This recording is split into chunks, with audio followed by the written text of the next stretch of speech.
नमस्कार, जय हिंद, राम राम। आपने आज तक मेरे YouTube चैनल पर ललित शास्त्री जाना पर कक्षा 8 की रुचिरा भाग 3 के अध्याय पढ़ रहे थे। तो उन सभी पाठों के समाप्त होने के उपरांत आज हमने ये निश्चित किया है, आप ही के सुझावों को मानते हुए हमने ये तय किया है कि आगामी जो क्लासेज आने वाली हैं, जैसे रीट है, रीट के पेपर्स गोविंद सिंह डोटासरा शिक्षा मंत्री महोदय ने अभी कहा है कि जल्द ही रीट का आयोजन होगा और उसके अलावा सीटेट के भी नियमित परीक्षाएं होती रहती हैं एवं कक्षा 6 से लेकर 10 तक की जो अनिवार्य संस्कृत की पुस्तक है उसमें भी व्याकरण हमारे बहुत ही उपयोगी रहती है। तो उन सभी बातों को हमने ध्यान में रखते हुए यह क्लास स्टार्ट करने का या नियमित रूप से क्लास देने का, व्याकरण की क्लास देने का निश्चित किया है। तो आइए हम संस्कृत व्याकरण की क्लास शुरू करते हैं। तो संस्कृत व्याकरण की क्लास शुरू होने से पहले थोड़ी सी हमें भूमिका बनानी होगी। संस्कृत व्याकरण, संस्कृत व्याकरणम। प्यारे विद्यार्थियों, संस्कृत शब्द है वो सम उपसर्ग कृ धातु और तय प्रत्यय के योग से मिलकर बना है। संस्कृत शब्द, संस्कृत का मतलब होता है संस्कार से युक्त, और जो व्यवहारिक जो ज्ञान है वही संस्कृत कह सकते हैं हम। और व्याकरण शब्द में वी, आंग, कृ धातु और ल्युट प्रत्यय के योग से व्याकरणम शब्द की उत्पत्ति हुई है। वी और आंग उपसर्ग हैं, कृ धातु है और ल्युट प्रत्यय में अन्नम शेष रहता है। क्या शेष रहता है? अन्नम। तो इन सभी से संस्कृत व्याकरण बनी है। किसी भी भाषा को समझने के लिए उसकी व्याकरण समझना बहुत ही ज़रूरी है, चाहे वो अंग्रेजी हो, चाहे उर्दू हो, चाहे हिंदी हो और चाहे संस्कृत की बात हम लें। तो यह क्लास है वो हिंदी और संस्कृत दोनों में समान रूप से उपयोगी है, ये भी आपको मैं बीच में बता दूं। संस्कृत व्याकरण को सीखने के लिए हम सबसे पहले किसी भी भाषा की प्रारंभिक इकाई होती है वर्ण। कोई भी भाषा है उसकी शुरुआत वर्ण से की जाती है। वर्ण को दूसरे अक्षर नाम से भी जाना जाता है। किस नाम से? अक्षर, अक्षर या वर्ण। तो सबसे पहले हम वर्ण कहते किसे हैं, वर्ण होता क्या है, ये जानने वाली बात है। वर्ण कहते हैं किसी भी भाषा की छोटी से छोटी इकाई, छोटी से छोटी इकाई जिसके और अधिक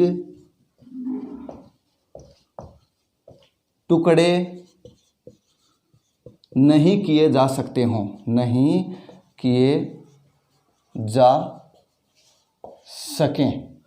किसी भी भाषा की सबसे छोटी से छोटी इकाई जिसके और अधिक टुकड़े नहीं किए जा सकते हों या जिसका और ज़्यादा विभाजन नहीं किया जा सके उसे कहते हैं वर्ण।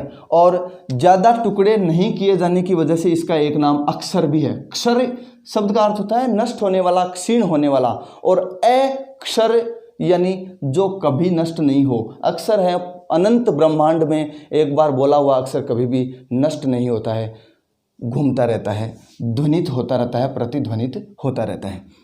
तो हम भाषा की बात कर रहे थे। भाषा की सबसे छोटी से छोटी इकाई को कहते हैं वर्ण या अक्षर, ठीक है, जिसके ज़्यादा विभाजन नहीं किए जा सकते हों। अब बात लेते हैं संस्कृत भाषा में वर्णों या अक्षरों की संख्या की। संस्कृत भाषा में कितने अक्षर होते हैं या कितने वर्ण होते हैं? तो पाणिनीय शिक्षा में संस्कृत भाषा में 63 अथवा 64 वर्णों की बात की गई है। पाणिनीय शिक्षा है, जो पाणिनि है वैयाकरणाचार्य, उनके द्वारा 63 और 64 वर्णों की बात की गई है। और वर्णों को संस्कृत भाषा में वैज्ञानिक क्रम में भी रखा गया है। तो वर्णों का जो वैज्ञानिक क्रम है उसको आइए हम समझते हैं और हमारी क्लास की सुचारू शुरुआत करते हैं। एक बार एक छोटा सा दृष्टांत मैं आपको सुनाता हूँ कि एक बार भगवान शंकर माता पार्वती से विवाह करके कैलाश पे बैठे हुए थे और उसी समय कुछ देवताओं की पत्नियां अपने अपने स्वामियों के साथ विमान पे जा रही थी। तो माता पार्वती ने भी देखा ये सब कहाँ जा रही हैं, तो उन्होंने भगवान शंकर को पूछा। भगवान शंकर ने बताया कि ये तुम्हारे पिताजी के यहाँ यज्ञ चल रहा है, उसमें जा रही हैं। माता पार्वती, शिवजी इतना कह के ध्यान अवस्था में चले गए और माता पार्वती ये सहन नहीं कर पाई कि भाई पिताजी के यज्ञ हो रहा है, मुझे वहाँ बिना बुलाए भी जाने में कहाँ आपत्ति है, और अपने स्वामी से बिना पूछे ही वह यज्ञ में चली जाती है। तो जो 7 वचन विवाह में होते हैं उनमें ये इजाज़त नहीं है कि पति की आज्ञा के विरुद्ध आचरण करे पत्नी, लेकिन सती चली जाती है। लेकिन फिर भी भगवान शंकर ध्यानस्थ हैं और आगे जाते ही वहाँ भगवान शंकर का अनादर देखती है, तो सती है वो उसी यज्ञ कुंड में कूद जाती है और अपने आप को स्वाहा कर देती है।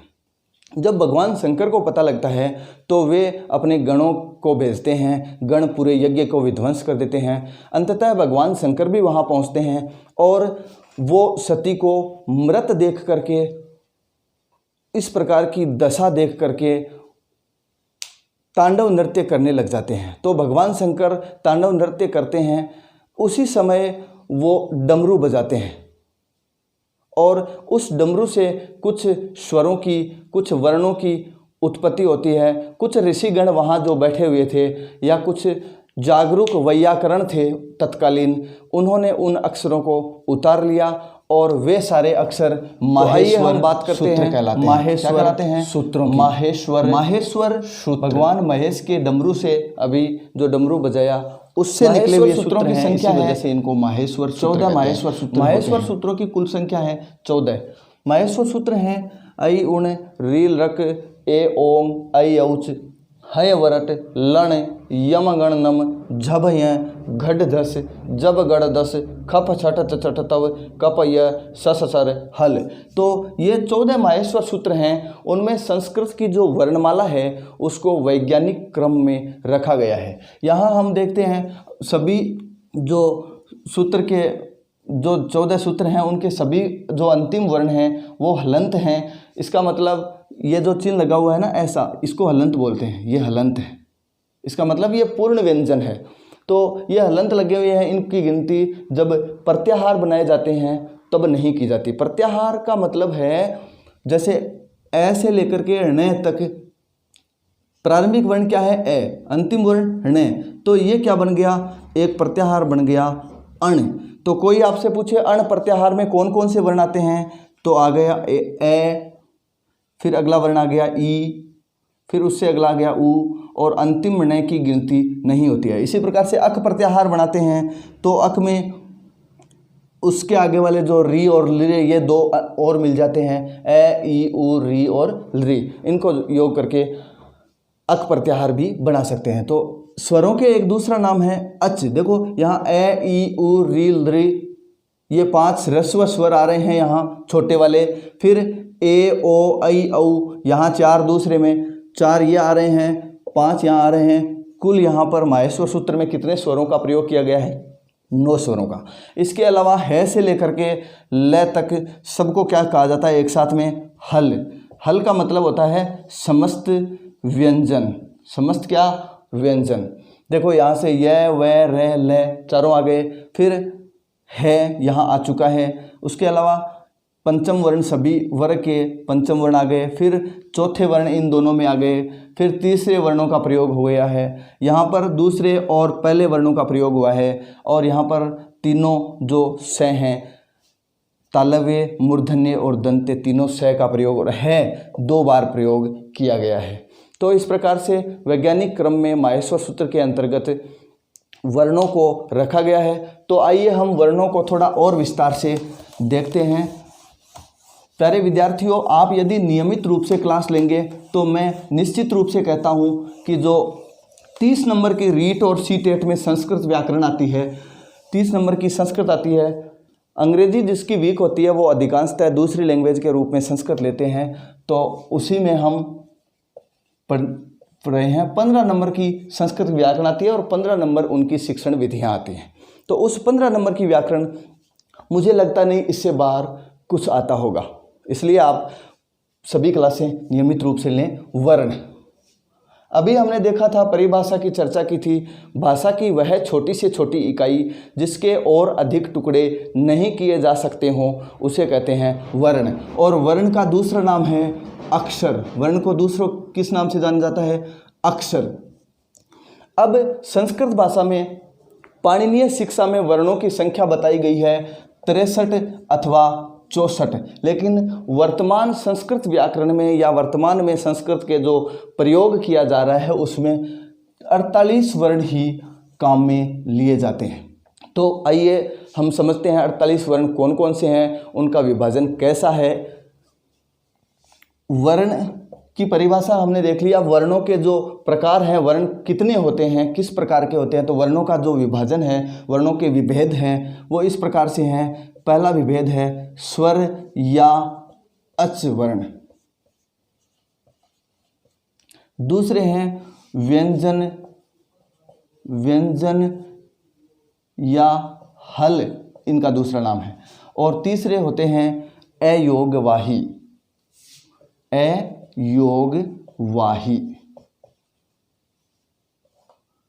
ये विभेद कह सकते हैं हम वर्णों के। अब स्वर या अच वर्ण कौन से होते हैं, और ज़्यादा विस्तार नहीं देते हुए संक्षेप में ही अपन लेते हैं। स्वर, मुंह से निकलने वाली प्रत्येक ध्वनि स्वर कह सकते हैं हम। स्वर वे वर्ण होते हैं जिनको बोलते समय मुंह का कोई भी अवयव ज़्यादा किसी बल प्रयोग के मुंह की जो ध्वनि है वो बाहर आती है, श्वास है वो हवा बिना किसी रुकावट के जब बाहर आती है तो वो होता है स्वर या अच वर्ण।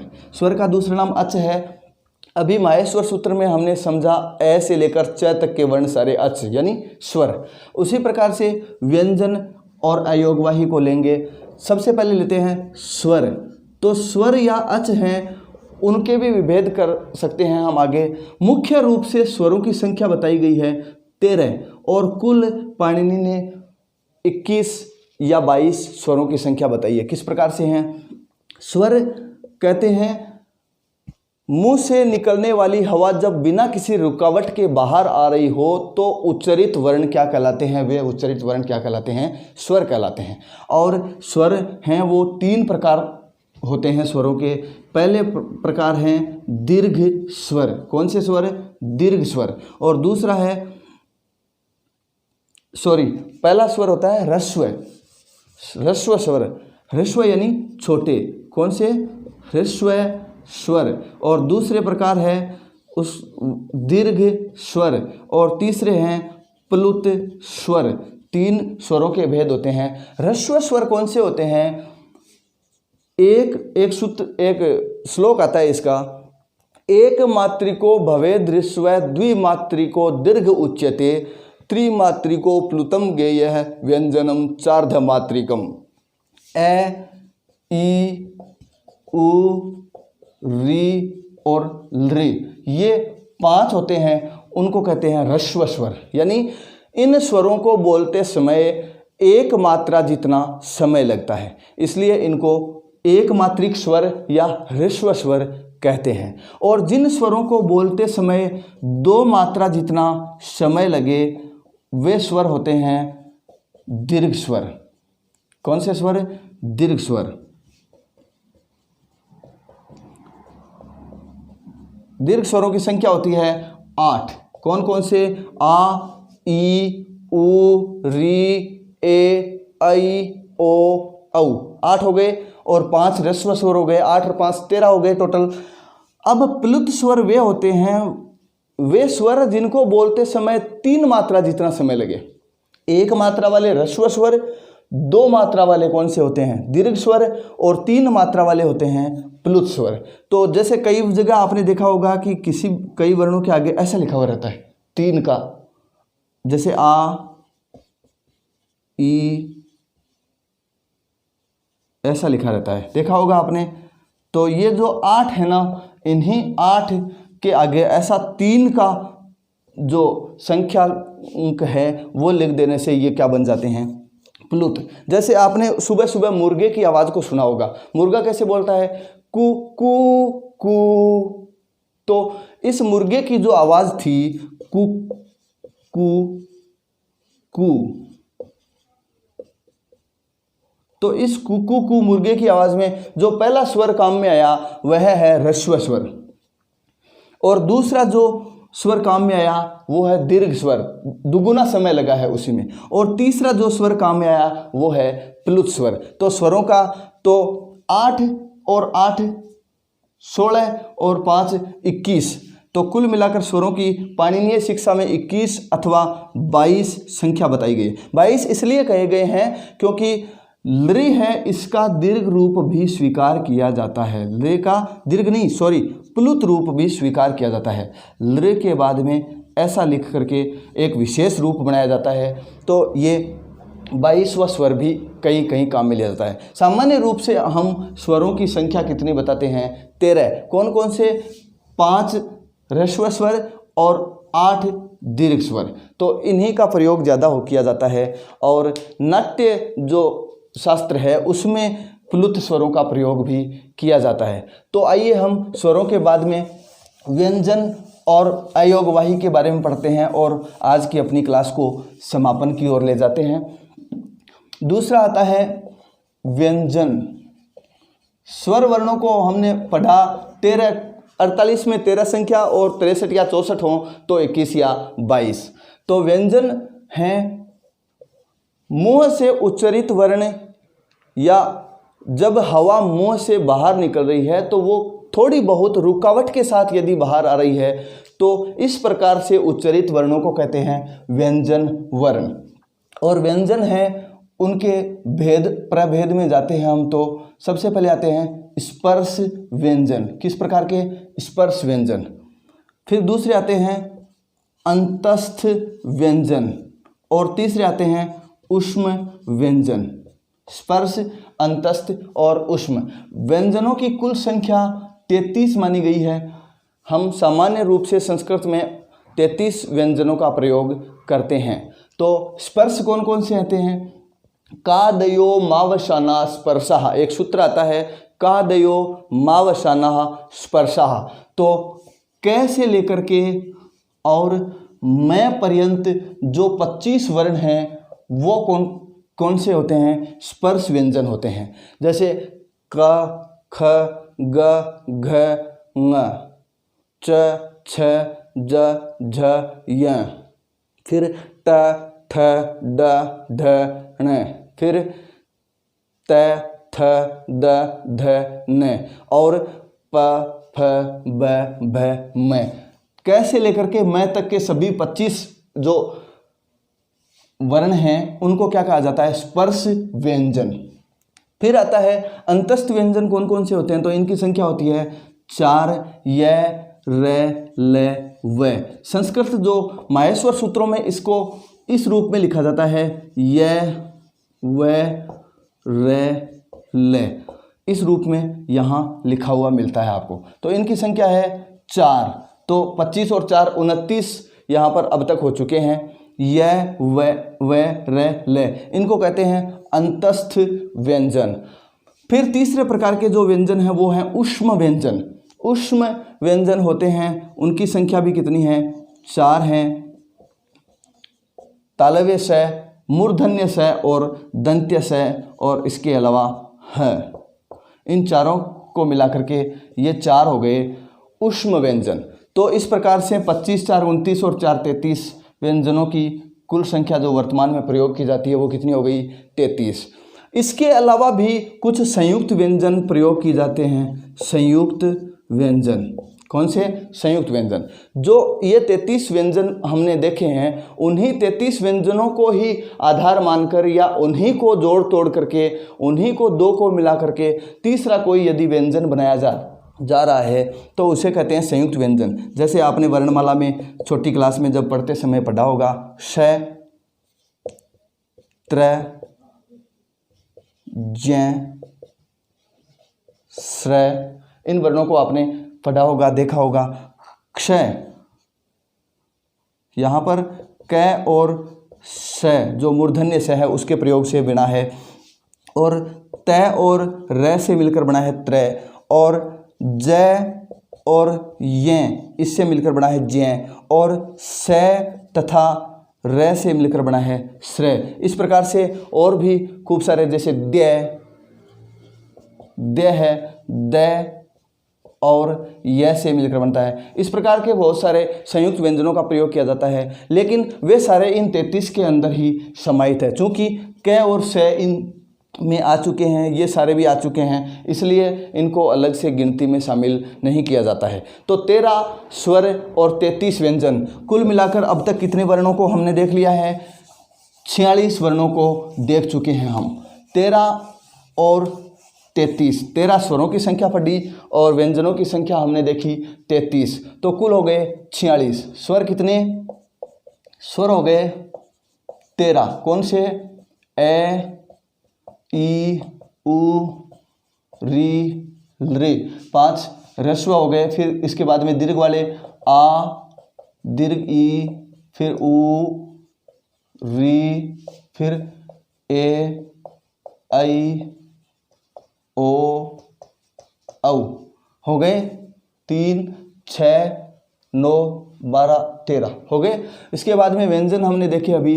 व्यंजनों की संख्या, इनको देखो, ह्रस्व थे ये 5, ये 8 दीर्घ थे, और इन्हीं 8 के आगे यदि 3 लिखा हुआ रहता है इस प्रकार का, तो वो होते हैं प्लुत। 3 भेद पढ़े थे। इसी प्रकार से व्यंजनों के भी हमने देखे, क से लेकर क वर्ग, क, च, ट, त और प। ये पांचों के जो 25 वर्ण हैं वो 25 ये, फिर यह, व, र, ल, 4 ये हो गए, फिर स, मूर्धन्य और दंत्य स और है। तो ये हो गए कुल 33 व्यंजन, ये हमने देखे। अब जो अयोगवाही 2 हैं उनकी चर्चा कर लेते हैं। अयोगवाही, अयोगवाही वर्ण कौन कौन से होते हैं?